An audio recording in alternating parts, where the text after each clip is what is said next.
कभी जिस पेड़ को हरियाली का वरदान समझकर लगाया गया था, आज वही यमुना और चंबल के बीहड़ों में रक्त बीज बन चुका है।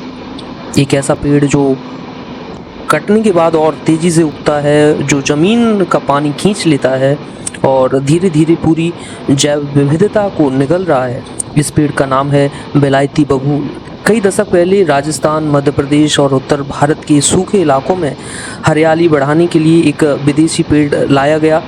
सोचा गया कि यह पेड़ कम पानी में भी उग जाएगा, ईंधन देगा और बंजर ज़मीन को हरा कर देगा।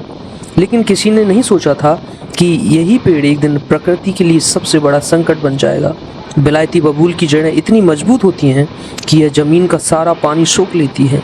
इसके कांटे इतने खतरनाक होते हैं कि इंसान और जानवर दोनों घायल हो जाते हैं। और सबसे बड़ी बात, जहाँ यह उग जाता है वहाँ दूसरे पौधे पनप ही नहीं पाते। पुराणों में रक्तबीज नाम का एक राक्षस था, जिसकी हर बूंद से नया राक्षस पैदा हो जाता था। बेलायती बबूल भी कुछ ऐसा ही है। इसे काटो तो इसकी जड़ों से कई नए पौधे निकल आते हैं। एक पेड़ हटाओ तो कुछ समय बाद पूरा इलाका फिर उसी से भर जाता है। यमुना और चंबल के बीहड़ों में आज हजारों हेक्टेयर ज़मीन इस पेड़ से भर चुकी है।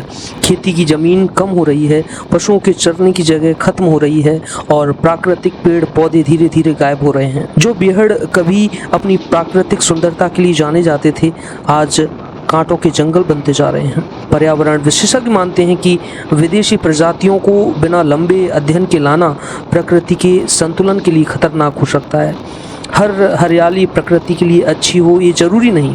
प्रकृति हमें बार बार एक संदेश देती है कि इंसान अगर बिना सोचे समझे प्रकृति में दखल देगा तो उसका परिणाम आने वाली पीढ़ियों को भुगतना पड़ेगा। ज़रूरत सिर्फ पेड़ लगाने की नहीं, बल्कि सही पेड़ लगाने की है। चंबल और यमुना सिर्फ नदियाँ नहीं हैं, हमारी विरासत हैं। उन्हें बचाना हम सबकी जिम्मेदारी है। स्थानीय पेड़ लगाइए, प्रकृति बचाइए। अगर आपको यह जानकारी महत्वपूर्ण लगी हो तो वीडियो को लाइक और शेयर जरूर करें, ताकि लोग समझ सकें कि हर हरियाली प्रकृति के लिए फ़ायदेमंद नहीं होती। धन्यवाद।